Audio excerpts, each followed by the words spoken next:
প্রিয় ভাই, কখনো কি মনে হয়েছে জীবন যেন একে অপরের সাথে লড়াইয়ের মাঠ? একদিকে সমস্যা, একদিকে আশা।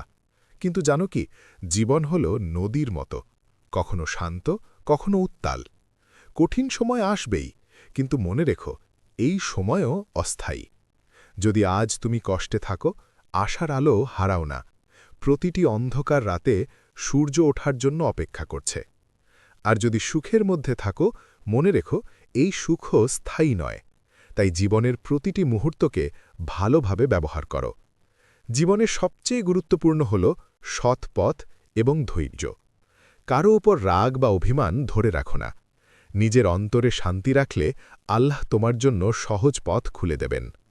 মানুষের বাহ্যিক চেহারা কখনো সত্যিকারের পরিচয় দেয় না। ধন, পোশাক, অবস্থা এসব শুধু আড়ম্বর। অন্তরে সৎ, হৃদয় বড় মানুষই প্রকৃত সম্পদ। তাই প্রতিটি মানুষকে তার আচরণ দিয়ে বিচার করো, চেহারা দিয়ে নয়। ভালো কাজ করার মধ্যে শক্তি আছে।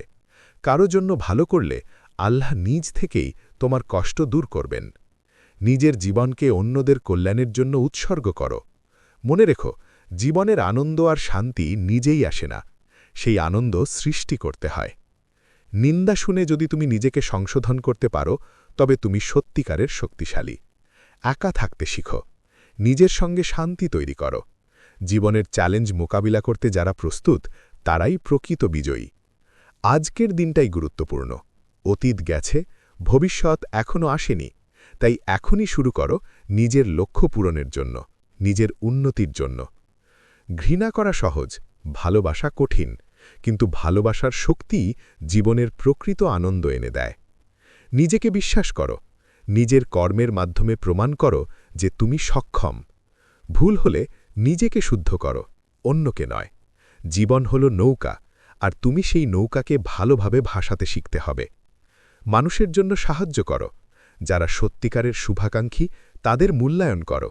জীবনের প্রকৃত শক্তি হল ধৈর্য, বিশ্বাস এবং ভালোবাসা। ভালো সময়ের জন্য অপেক্ষা করো, আর খারাপ সময়েও ধৈর্যের সঙ্গে কাটাও। আজকের মুহূর্তই তোমার। জীবনের সুন্দর মুহূর্তগুলো নিজের হাতেই তৈরি করতে হবে। সততা, ধৈর্য, ভালোবাসা আর বিশ্বাস, এই চারটির পথে চলো। দেখবে আল্লাহ তোমার জীবনকে সুন্দর ও শান্তিময় করে দেবেন। আমিন।